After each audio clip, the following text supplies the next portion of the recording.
Let's take a look at the new modified Circuit de Barcelona Catalunya. Now just 14 turns and back to its original layout. It's gonna be fun.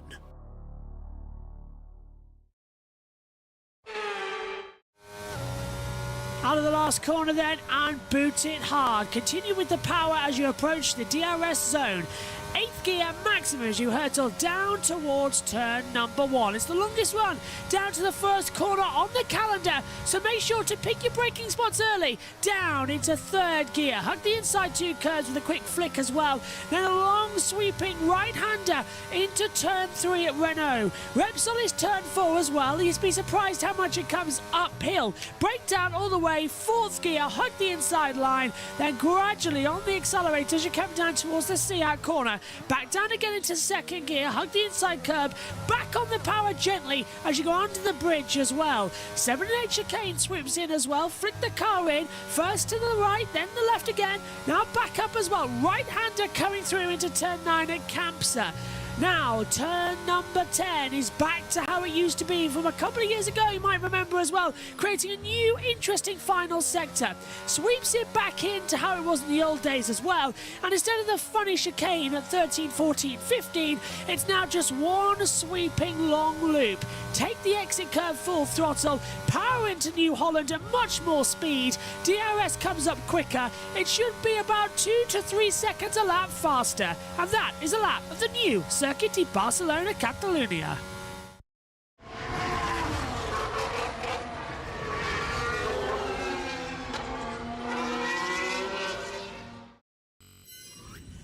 Hello everybody, welcome to free practice for FIA's Formula 2 Championship here at the Spanish Grand Prix at the Circuit de Barcelona Catalunya in Spain and Catalonia. So we are all set then for F2 practice as well, and this is actually a series that I may as well stay here for, because unlike with Formula 3, which I am missing this weekend, I'm still doing the practice and qualifying for them, I'm actually going to be in the commentary box for all of the Formula 2 sessions as well, which is lovely.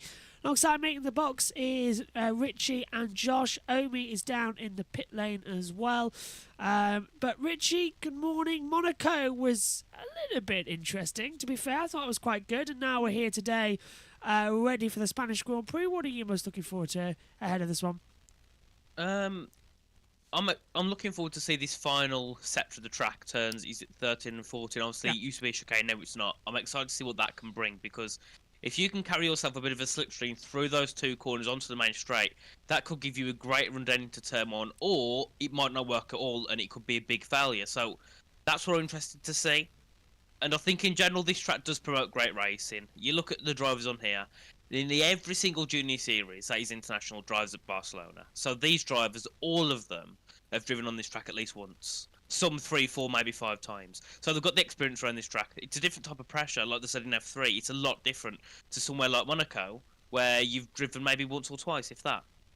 Absolutely, and I'm glad the chicane's gone, because it's been causing problems for us ever since it was created. MotoGP used it for a few years, and then one weekend we had four different versions of the track on one weekend. We had to have an extra practice session in order to get used to the track as well. As Richie went black and white there for a second. Now he's disappeared off the screen as well. But yeah, we had 4 different practice sessions once in MotoGP, just because they kept changing the circuits. I'm glad F1 and F2 have just sort of stuck with, they are changing the circuit and it's going to be different as well.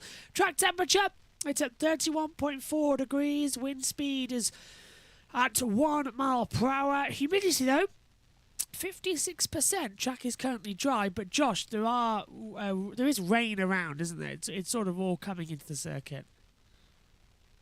Yeah, it is, and it looked like Ritzy went back to the 1950s there. last for time, a moment. Yeah, last time Ferrari was competitive as well, so that shirt is still good. Anyway, go on. Yeah, well, rain in the air is rain in the air at Barcelona. Yeah, I know. That's gonna make it Okay, he's on his interesting. Okay. Here, sorry, I thought we were going to go for the Camera's intro. Go on. dying. Sorry, 1 second. No worries. Omi, let's get a thought from you. Welcome up as well. All set to go for F2. We had a lot of issues with Formula 3, but thankfully it's all okay now. And Richie, seriously, just buy a proper webcam. Don't use your phone. Buy I've got a webcam. Logitech C922. It's a proper webcam. Is it just not working every now and then? It's fine now. Oh, I good. changed the setting by accident. Oh. Okay.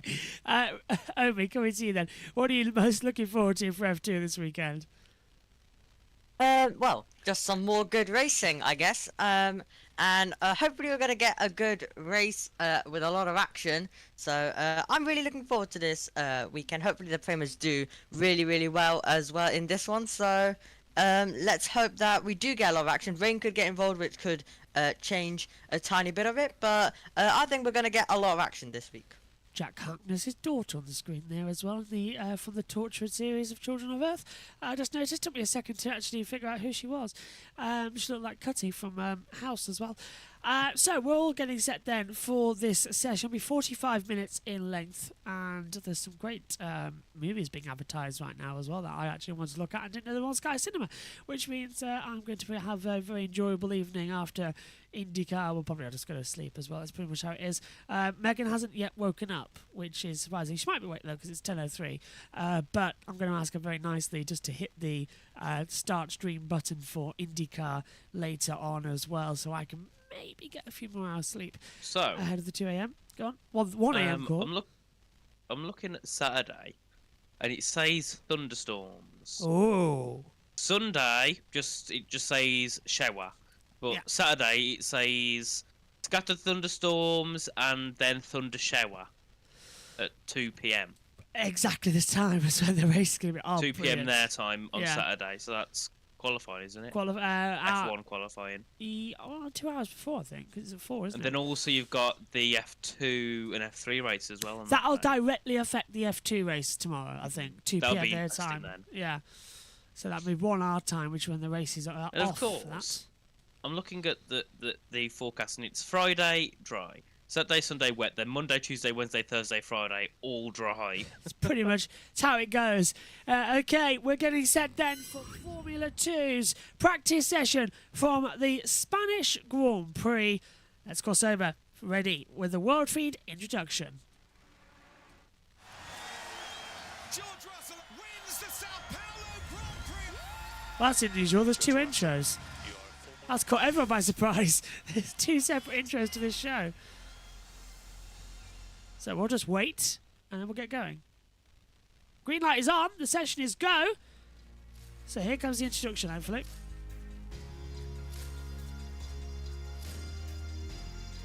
Well, Maloney.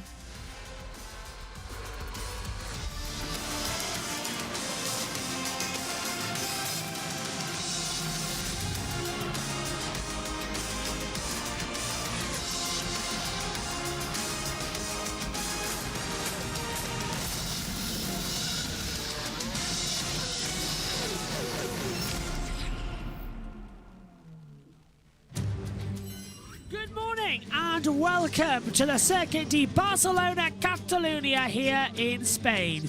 It is the 6th round of the F2 calendar. I still don't know why it says round 7, considering the fact that we didn't race in China and that didn't count, and we never raced in Emilia-Romagna, so this is not the change. New change though on the circuit. It's now turn 13 instead of a chicane. It's now swoop back around. Sprint race at 26 laps. Feature race at 37. Track length as well is quite high. 14 turns in total. Top speed of 197.8 miles an hour. Turn 1. That's always a good point. Last year, Doohan versus Vesti side by side in the braking zone after a late lunge from Jack. This time not smashing up his car like he did at Monaco as well, bringing out the red flag. Further back as well into turn 4 at Repsol. Uphill, Novalak on the inside of Lawson. But it was Drugovich last year who got everybody's attention, doing the double, winning both the sprint and the feature. Fittipaldi versus Hughes at 11 and 12 as well, swooping round. Fittipaldi round the outside, not giving an inch coming into the chicane area as well. Well, the green light is on. The session is underway. There's the Turn 10 section that's been around for a couple of years now as well. I think 21 and 22 is its first 2 years as well. Everything looks absolutely fantastic as they swipe up. Who's in the box? Wherever he goes, it's a very good morning to Mr. Billy Munger. No, it's Billy. Thanks, Alex, mate. What an introduction that It's Billy Munger. I was just wondering who was in the commentary box there as I could hear them in the background. It just surprised me for a second. But Richie and Josh alongside me, they'll be in the pits. Morning, Richie. Blue skies out there at the moment. A few clouds in the background as well. But there's the new final sector now. Returned to its original glory before they added the chicane. The chicane is gone. Long live the nice double sweep of right-handers. Yeah, I think it's something many fans and drivers have wanted for a long time. That chicane just to go.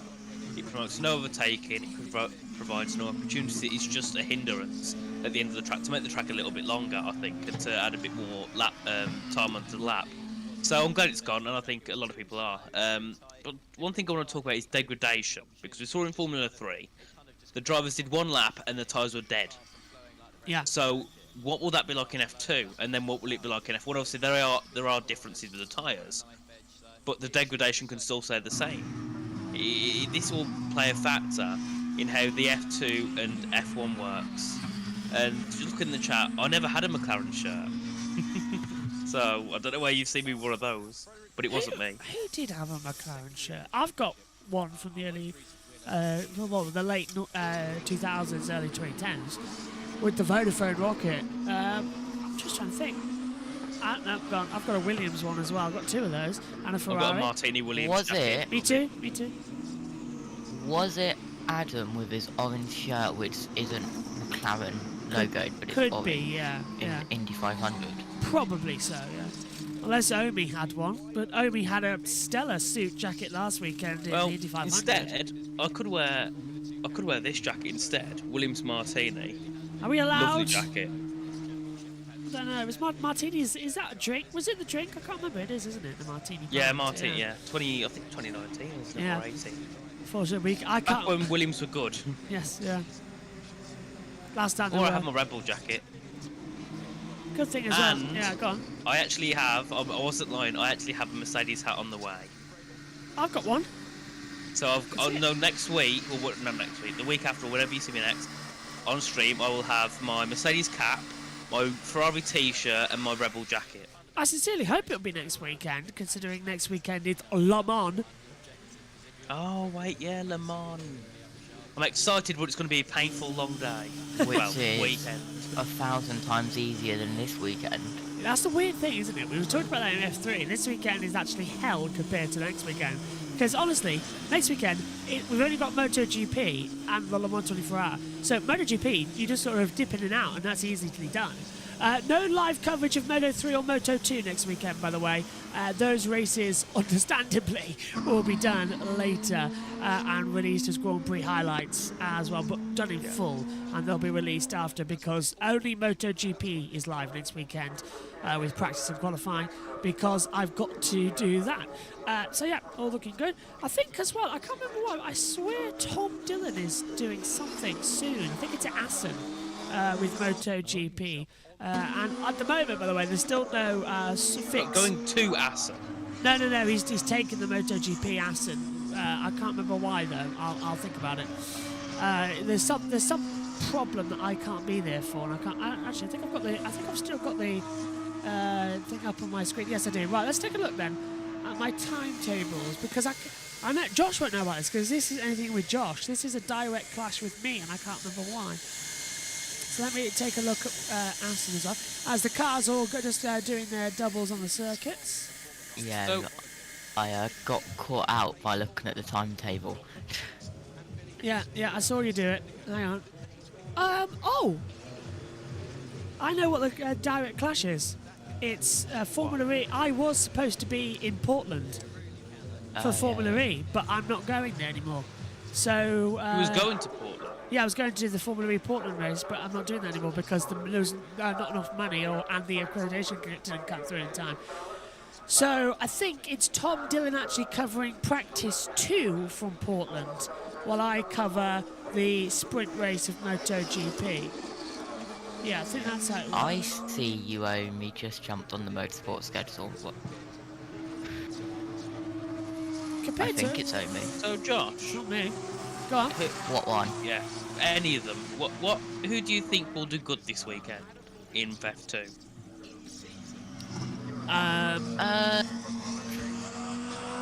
If he doesn't wreck the car, keep an eye on doing. Porsche, Yeah. Awasa, Behrman, the two who really thrive on mean- circuits like this. The three. Sure. I go for a bit of a bold one. Fittipaldi. That is Yeah. bold. That's very bold as well. Right. For sure, Go on. for sure, Maloney's gonna do well. Nice how you did that. Right, let's hear what Alex Jackson and Billy Monger think of this as well, while I go turn off Formula E. And he went to the in-season test and he unlocked his understanding of the car. We might have already run a lot of races this year. We've been to Bahrain, to Jeddah, to Australia for the first time, to Baku, and then to Monaco. But the championship competitive order can always change thanks to what those teams learn across those 3 days. Yeah, for sure, Alex. I mean, you see a lot of laps of input on the board, and it's a lot of time, stress-free time, because on a Formula One weekend, you know, you've got the eyeballs on, you've got the attention, so when it comes down to the in-season tests, it's a chance to relax and just focus on working with the team to get the maximum out of yourself and the car. It's a real opportunity for the rookies. That in-season test really gives an opportunity to those who have been trying to find their way, but trying to find their way with only 45 minutes of practice. And then suddenly, for the first time since pre-season, you have 3 days, and Bahrain is a bit of an outlier. Ralph Bosch, a new picture, the driver that won the opening the opening race of the year at the Bahrain International Circuit. That was off the back of pre-season testing around that venue. But here is the more traditional circuit. Here is the one where the temperature sometimes can correlate a little bit more than it is this weekend for the in-season test. But all of that knowledge for the rookie drivers especially can set them much further forward. This man's teammate, Arjun Maini, Kushmani, I should say, will be hoping that that's the case. The younger brother of Arjun Maini will be hoping that that's the case, because he's impressed. You've got such a contrast at Campos, haven't you, Billy? You've got the experience of Boschong, and you've got the rookie consistency of Maini so far. Yeah, I've been impressed with Maini. I raced Kush back in British Formula 3 back in 2019 and 2018, so I got experience going up against him, and he was a strong driver, particularly quick. I remember that season at Silverstone, he came alive in qualifying, got the pole position. So he's a driver who I've seen excel in certain racetracks, and it's nice to see, even with his rookie status, him putting together some results and building some momentum. Trying to think of the most diplomatic way of saying there's not much going on at the moment. 35 minutes to go in this session. The 3 days of running is an advantage to the rookie drivers, it's an advantage to those who need to make the next step forward. It's a disadvantage to you, David Tees, switching on nice and early for a bit of Formula 2 practice. But you get the insights of Billy Munger, and you get a chance for us to catch you up to speed if you haven't been with us for the entire championship so far. So the high tyre degradation circuit of Bahrain to start the year, that was dominated in both races. Ralph Boschong in the first, but Théo Pourchaire in his own postcode in the first race of the year. ART had phenomenal one-lap pace at the start of the year. Victor Martins put it on pole in Jeddah and proved that, but he had a spin along with Oliver Behrman in that championship. Frederic Vesti, the driver to pick up the pieces that day, and Vesti seems a driver transformed. Now he's moved back to his old Formula 3 team, Prema, and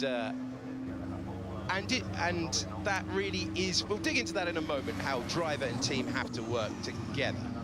But for the moment, let's hear from some of the drivers. They've been speaking to us in the warm-up to the weekend, and Isaac Hadjar has been giving us his thoughts on reverting to the old Barcelona circuit layout.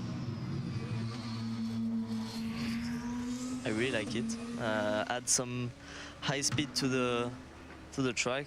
It's really challenging, the last corner. You arrive really quickly into it, and yeah, the tires are asking for a straight to cool down, and you're asking even more into that last one, and it's quite a challenging one. I like it. So Billy, Isaac Hadjar there, fourth place finisher in the Formula 3 Championship last year. It all looks a bit Paul Ricard, that section of track now, doesn't it? Different routes around, but that high-speed, high-stress corner on the Pirellis is going to increase degradation even more than we've seen in previous years around here. Yeah, it's just more load, particularly on the rear left tyre. I mean, the fronts and the rears around this circuit both take a pounding. They're both, you know, really high degradation, and that can change the balance of the car so much across a race distance. With the front start to disappear away from underneath you, you start picking up understeer, that turns into snap oversteer. So it's really important that the driver sort of preempts the degradation coming and adjusts their driving style for this circuit. Maney is quick as well in that first sector time. But it's Cordial, Boschung and Maney, the three have set lap times so far in this session, 128.522. Boschung 128.9 as well, but actually Boschung 127.951. Boschung goes fastest of the two. But this is a bit poor now, isn't it, as well, Richie, because no one's actually pushing on lap times anymore. They're all just sort of waiting out there until the track cleans up later. This isn't a normal F2 practice session. It's like what we saw in F3. Everyone waited, then they did some laps near the end of the session, which I think is what we'll see here. We'll see maybe one or two, maybe three drivers on the track just going for a bit of a circle round, get a bit of data in what they need to have, a bit of free track, free air, before we get everyone else coming onto track, and money they're going into second with a 28.4. So I think any lap times we see now at this point mean nothing, because they were doing 28 in F3. Obviously F2 aren't only 4/10 quicker. They're, what, 3 or 4 seconds, maybe a bit quicker than that.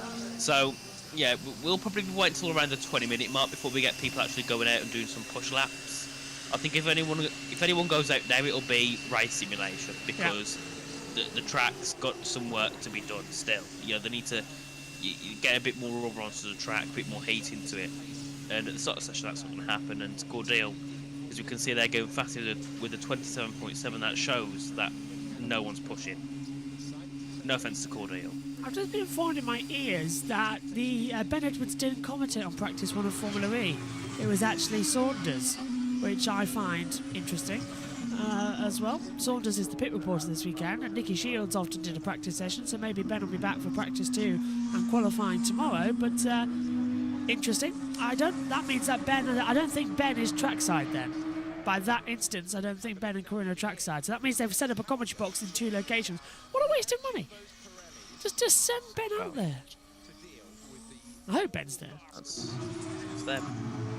Let's hear then from, I believe, Dennis Harger. Well, I would say one of the harder ones on the calendar this year, especially for the soft. The way you have to sort of be a bit patient with it, not to sort of get them out of that window straight away. Is quite difficult, and also with the strategy, which can be really good to go for the soft in the end of the race, but there's always a risk around there with the safety cars and stuff like that. So it's a difficult one where a lot of things can happen, especially with the strategy because of the degradation. But yeah, it's a difficult one where you really have to manage. Dennis Hauger there talking as well about the difficulties of the circuit, and hopefully as well it'll be nice and calm. But we are 15 minutes into this session, and they're coming out now. And there is Hauger actually watching him on the circuit, easily identifiable with the green front and rear wing for the RG group. So, obviously this is Formula 2, but I'm going to have a little switch over to Formula 1 quickly. Josh, what do you think of the new side pods for the Ferrari? People saying, oh, Which it's have a... copied Red Bull. No, they haven't. I hate it. I hate Have you people seen saying it? that. I have, but it's not a Red Bull design. In no way, shape or form is that a Red Bull design. If anything, it's close to what we see on the Alpine, which was what Red Bull copied last year. So, if anything, it's a copy of the Alpine, not the Red Bull. I really hate it. Honestly, I've been hating it so much this week as well. People saying, oh, well, they're just copying Red Bull. No, they're not! But I saw F1 Jordan put out a thing saying that the greatest pinnacle in motorsport is now dead. Well... It's not! It is innovation, not evolution. I think we all have our opinions on that person. Yeah, he's an And that's absolute... not good ones either. No, I don't think any of them are good as well. Yeah, at the I know what you moment. mean. I said it at the Yeah, start. I of don't the- think it's a bad thing. No. I think it's a good thing. I said because at it the means they're going to be quicker. Yeah, I said at the start of the year in the commentary box that it's literally how I start the season. It's evolution, not revolution, which means that everyone is going to be cherry picking off everybody else. I think the thing is, Red Bull, we know they had a fantastic 2022. Yeah. They got it right. Many teams, Mercedes, Ferrari, had struggles. Yeah. So, of course, they're going to take parts of Red Bull to make their car quicker. That's how it works. It's Yeah. the same with Aston Martin. However, No one cared when Aston Martin copied Red Bull last year. yeah, only the No one salty. cared when only Racing... the- Well, yeah. a lot of people cared when Racing Yeah, they copied did. Mercedes. But Only the salty Red Bull team who put Green Bull on the pit wall, even though it looked nothing Yeah. like the Red Bull. I remember that, the Green Bull, yeah. To be fair, I wish Red Bull would just get lost. I really do, because Max Verstappen is a world-class, talented driver, but Red Bull as a team is just the most horrible. It's a horrible team. It really is. Christian Horner goes on and whines every single time somebody does anything wrong, and then the minute something happens to him, he goes, "Oh, whoa!" And then we've got Adrian Newey is a genius who's had the ground effect designs as well. And he is just sat in the middle looking at two schoolboys, Jonathan Wheatley and Christian Horner, moaning every 5 seconds. I hate it. And then- Marco. and Marco. And then also we've got everybody on F1 Twitter who seems to think that they're an expert in everything as well, who are not there, who don't know anything. We're not there. We're sitting in different commentary boxes, but I'm more inclined to actually text people, ring people, find out information as well than anybody behind there. And I think yeah, there's I three know. people. Yeah, I know that Ferrari is a more of akin to what the Alpine had in their side pods that Red Bull copied, I think, in Spain last year. And Ferrari's side pod innovation was a very good idea. All this is, it's kept the original side pod. All this is a cover over the top of it, which will allow better access to the rear of the car in towards the diffuser area. The real trick, the side pods aren't anything to do with the Red Bull. The reason the Red Bull works so well is because of that floor. So that floor... And the engine. No, I wouldn't say that, because that engine is... The Honda's a very good engine, but the engines have not changed since 2020. The engines haven't changed since 2017. So, in terms of the next boost of power they had when the next regulation set came in. So the engines are exactly the same, in which case we see that the Honda Mercedes power are pretty much level. But Mercedes have got the car wrong, not the engine. So the engine is not the problem there. The aerodynamic floor on Adrian Newey's is what makes that car good. Not the side pods, See, nothing. It's the floor. It makes me wonder now, are Ferrari bottling it on purpose? Because, listen, hear me out, it might sound I know what you're far-fetched, thinking here. but if they finish 4th in the championship, they have more win total time for 24. Then they have more in 25, 26. I don't think they would, but it's definitely a viable option. And Daruvla goes quickest there, ahead of his teammate, MP12. But yeah, I think it's interesting what Ferrari could do. And I think in Red Bull there's 3 people which have... Oh, and that's Martins, number 6, isn't it? Martins has hit a bollard, and they've got metal poles in it. So Where's this'll that? That's coming out of turn 10. Yeah. So this will be a red flag because I they're metal bollards that hold up Where's the he? things. It looks like you can see it looks like he's skidded across and he's lost it completely, hasn't he? Yeah, red flag is going to have to come out with that, I'm afraid, It's going to have because to be, because he's stalled it, hasn't he? yeah, and it has. Red flag is out now I because. was literally, George. Sorry, 2 seconds, Josh. Hang on. As they come through, so this is what happened to Martins. I think he's going to drift it. Oh, he's lost it. The exit at the corner spins round. He's going to wipe out the bollard. And does he hit one of the metal poles? Oh, he's got so lucky. I think he's literally just kissed it. Yeah, it's there to the left. Yeah, so red flag's out. Go on, Justy.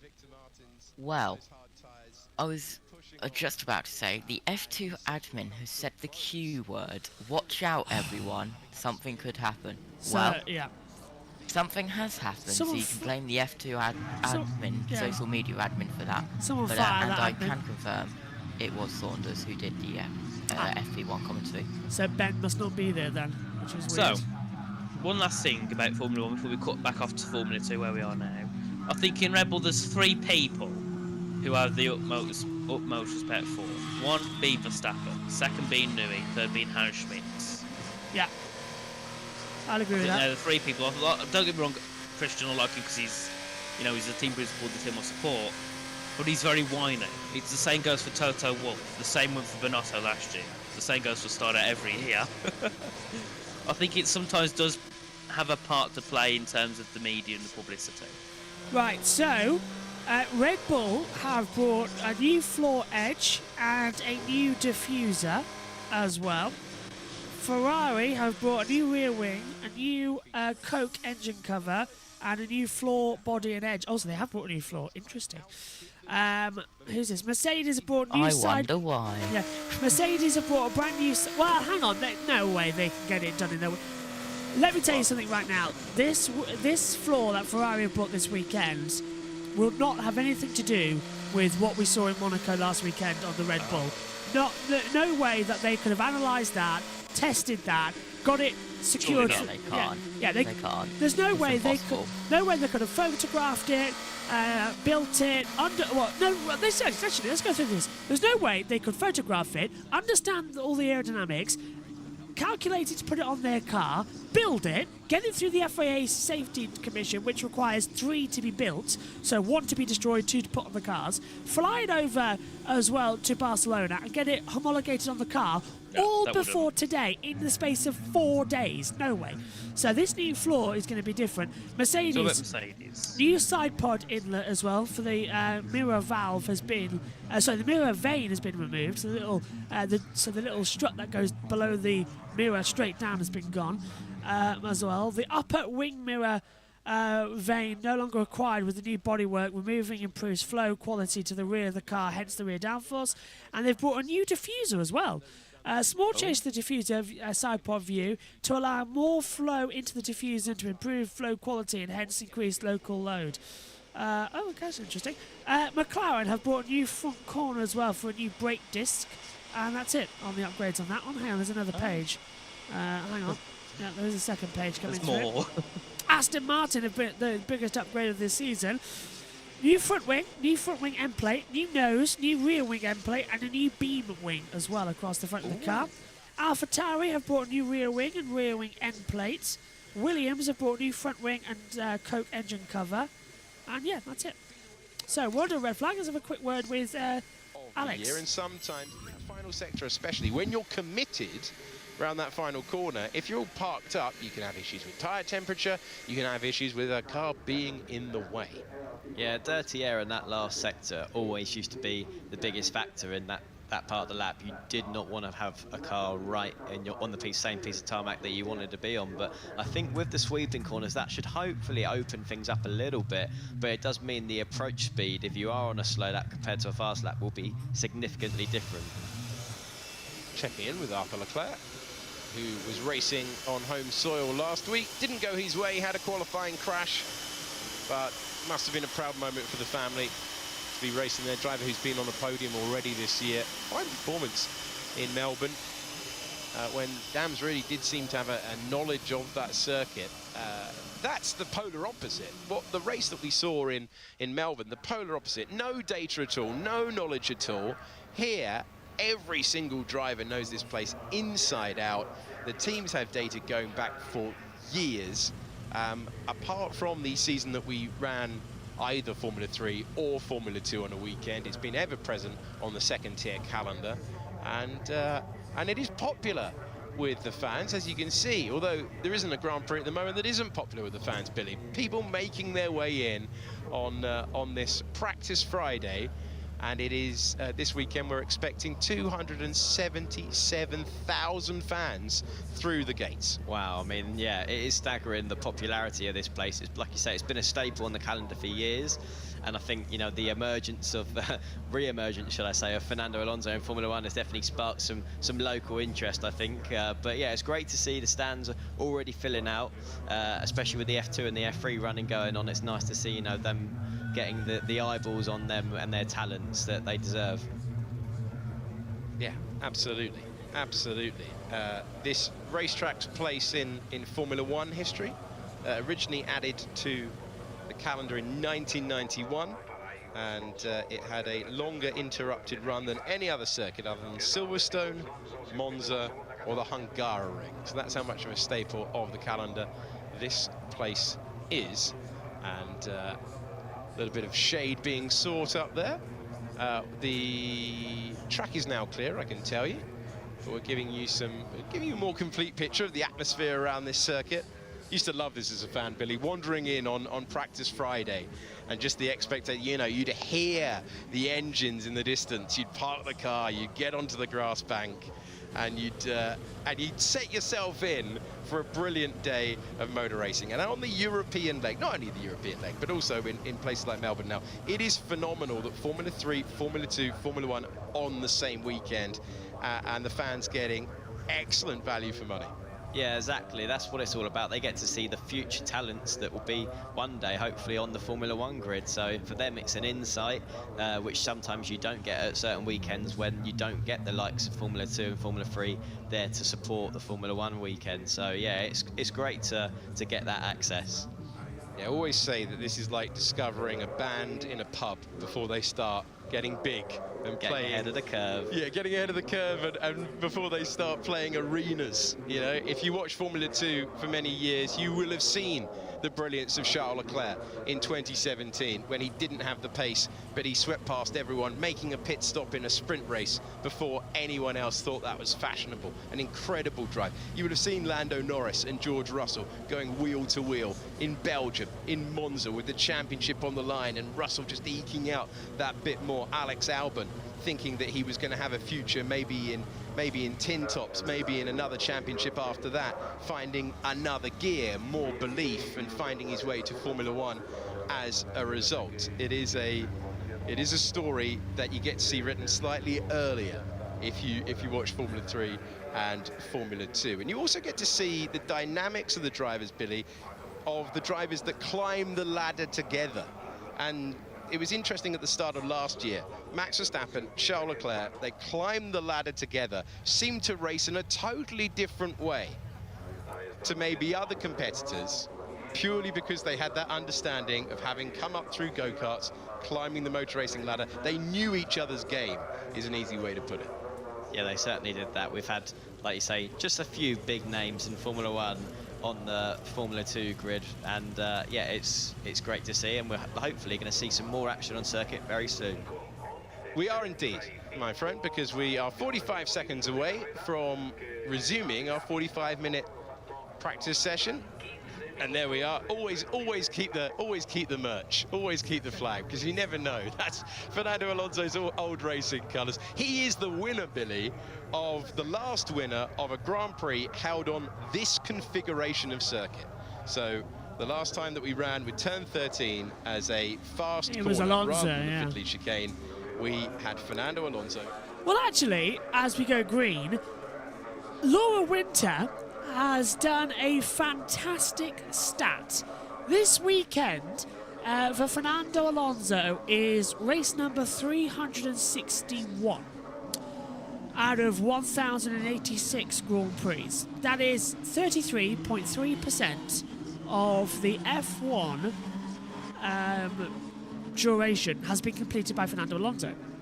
This weekend, he is in garage number 33 as we race here at the Circuit de Barcelona Catalunya for the 33rd time, and Alonso is going for race win number 33. So it seems like Taylor Swift at number 13, number 33 seems to be quite favourative for Fernando Alonso. So Richie, can he do it? As he takes a swig of drink to get a nice conversation in. I hope he does, and I think he can. Rain. The downforce apparently around here is a bit like what we saw in Monaco. Helps Alonso heavily.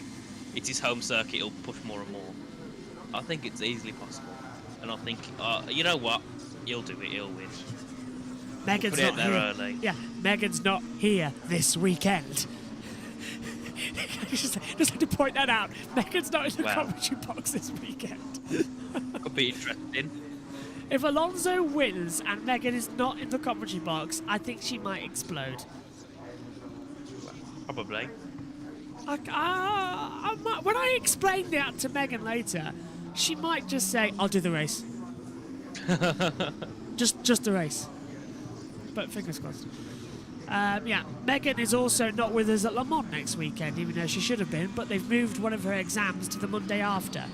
So, unfortunately, yeah. So, Megan is doing, I believe, an hour of Le Mans, maybe, across the 24 hours. That's very disappointing that we can't have her here this year. But that's okay, because the next weekend after, which I believe is the Canadian Grand Prix, Megan will be here for every single event we do after, which comes in handy because considering that we do these back-to-back things as well, and then we'll go to Austria, Great Britain. She has a weekend off though on the 14th, 15th and 16th of July because that's just Formula E in Rome. Let's go over and have a word then. Zay Maloney. Putting it together, a lot of stupid mistakes. This year so far, not many stupid mistakes, just not quite as fast. So we're getting there, and I'm confident that when we get the pace, which we seem like we are now, then we can put it together. And yeah, the silly mistakes I feel are out of my way. So now it's time to get those podiums and wins. Zay Maloney there, saying it's time to get podiums and wins. But yeah, as they swing into the 7 and 8 chicane, we're coming up towards turn 9 at Campsa. As I said, you can see it's uphill, can't you? Actually, you can see it goes up. Great place to watch a Formula 1 car is actually coming up here, this last sector. Surprisingly enough, but this grandstand here, it is massive. And you can see everything from this part of the track here at turn 10, all the way down to turn 12, 13, and the last corner. It's an amazing place to go and sit and watch Formula 1 cars go through there as well. I love this circuit. I love it. I can't help it. It's great. And I'll tell you in practice, actually. Because I think I've told it before about the commentary box. The story, yeah, yes, yeah. the amazing story about the fence or the wall. It was hanging off hanging off the balcony side, yeah. Having to jump down and oh god. That story never gets old. Every time you tell it, it's like you hear it for the first time.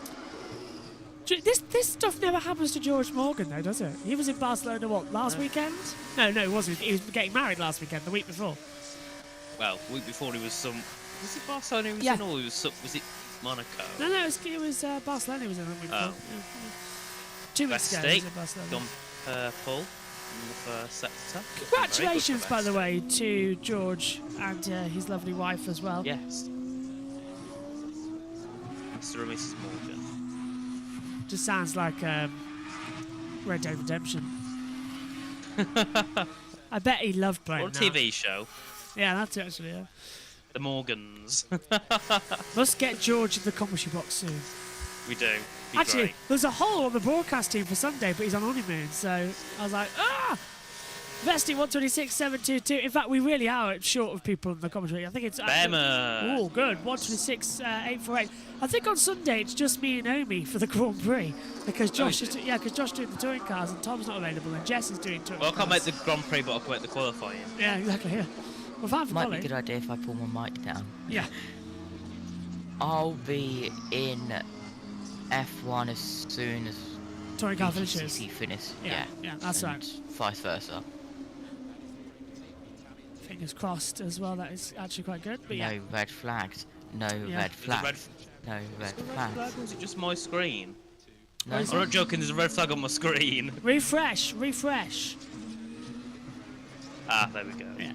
I was talking about touring car race 2, but okay. Oh well, that can. Look, I just worried. Look, do you know actually the one? Actually, let's just go over as well.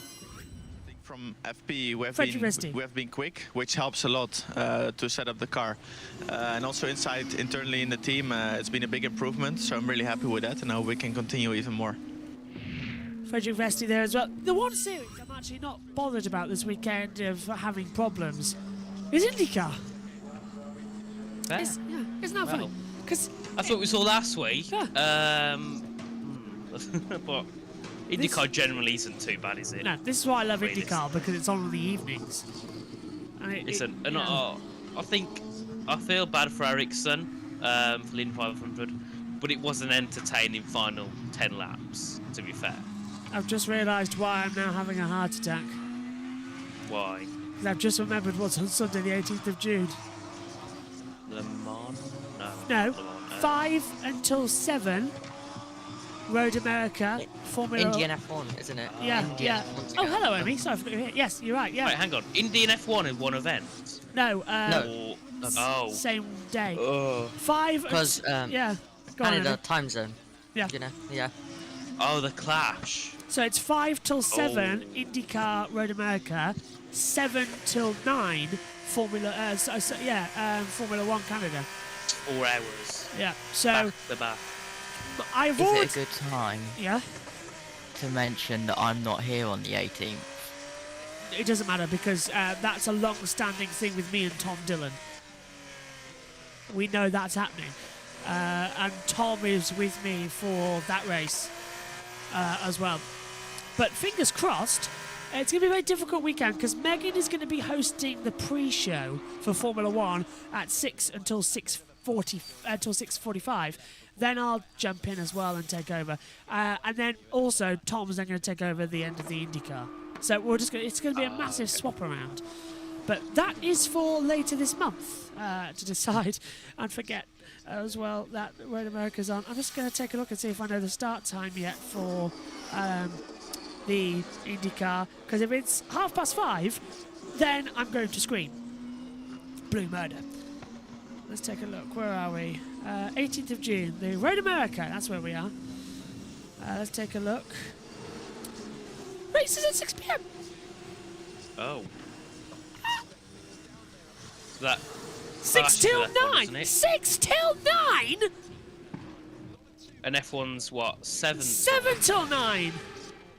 Oh no. And This is a replay. direct. They've extended that. That shouldn't have happened. Boschong's gone straight on at turn 9, I believe that is. Right. Well. Onto the escape road, a bit like we saw with Hunter Yaney earlier on.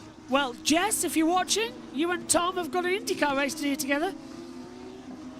I wonder if I you're feel surrounded- bad for leaving you now, but it is the 10th anniversary of American Speed Fest, so I'm out of here.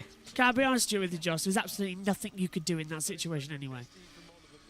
Whether you were there or not, there's nothing you could do. Who? Because there's nothing you could do on that one. So yeah, it looks like Jess and Tom are going to have an IndyCar to commentate on. I wonder if USRN will take it. If USRN will do it for me, yeah, with Tom doing the cameras as well.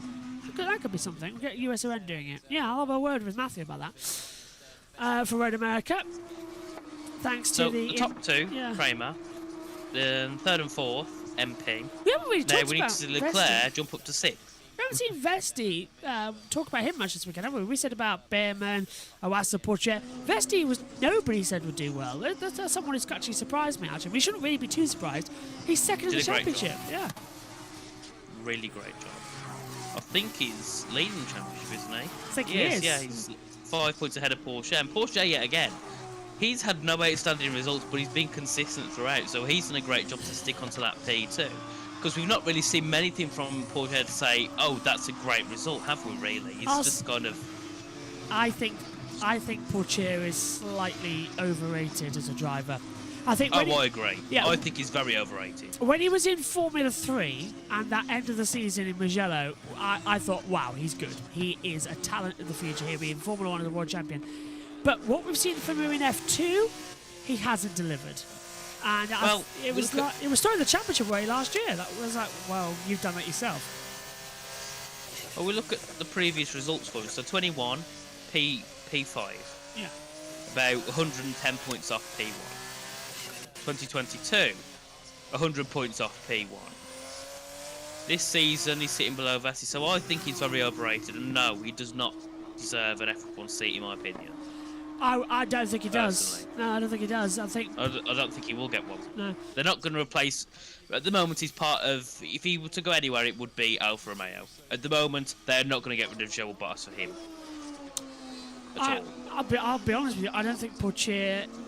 I think there is a lot more... I would put Schumacher over Porsche. Nah, I wouldn't put Schumacher ahead. No, I would because they've competed and it was clear that Schumacher was better than Porsche.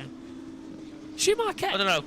Here's the thing. I saw your tweet, and I want to bring that up with you as well. That's why we're talking about it here. But are you seriously telling me that in the Haas that were in 2021, that was the worst car I've ever seen in Formula One. He and Mazepin struggled with it as well and couldn't do anything. A car that had no upgrades all year. And then you bring in Kevin Magnussen with a new car to an effective rookie. Second year in Formula One, it's a different car concept, 2 years running, and he came in with a change of regulations. So he had to adapt again to a bad car, but with new regulations. So and then he got sacked. But Magnussen this year has done exactly what Schumacher did last year, underperformed compared to Hülkenberg. Oh yes, definitely. Magnussen's done what Schumacher did, but I still don't think Schumacher deserves a seat. Personally, it's all preference and what people think. I don't know if you were watching when Schumacher won the last Formula 3 Euro Championship, the Euro, or I think the FIA International Championship was on before it became homologated with the FIA Formula 3 Championship. It was, I think, Euro F3 or International F3, something like that. Yeah. That series. He came from, I think, 200 points down in the championship and won it. Dominated the second half of the year with Prema, won the championship comfortably, and that is what Schumacher can do. He is.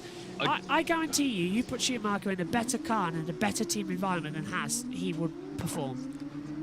I don't like to always use Fides as a 100% thing because we've got, you know, we can compare the Vries. He won F2, F1 is atrocious. Schumacher has won F2. To be fair, he was decent in some weekends. Austria, for one example. Silverstone. But in general, Kevin was quicker in terms of consistency and pace. He made a lot less mistakes. So I think, yes, what Kevin's doing this year is very similar to Schumacher. And at the moment, if I was Haas, I'd be thinking, is Kevin the right one for the team? No. Haas. That's why I'm still... Yeah. Go on. I was going to say, that's why I don't really like to always say someone did well in this series, blah, blah, blah, because Nick de Vries is a champion. F2, Formula E. Yes, I know we're only 6 races in, but what has he actually done? Apart from being it in the wall. Okay. Okay. Let me and just the say Latifi, this. second in 2019, 50 points off of de Vries. Well, he's another story, isn't he? Well, the thing with de Vries, you're going from a Formula 2 car that has regenerative braking and is very hard to stop. Very hard to brake, so you have to adapt yourself into braking like that. Going straight into a Formula car. We saw what de Vries could do in the Williams last year. So, what's the difference? I'll tell you the difference. It's because he's in the Alpha Tauri, which is incredibly against him. Bring something up now. It's to the Ricciardo say, situation.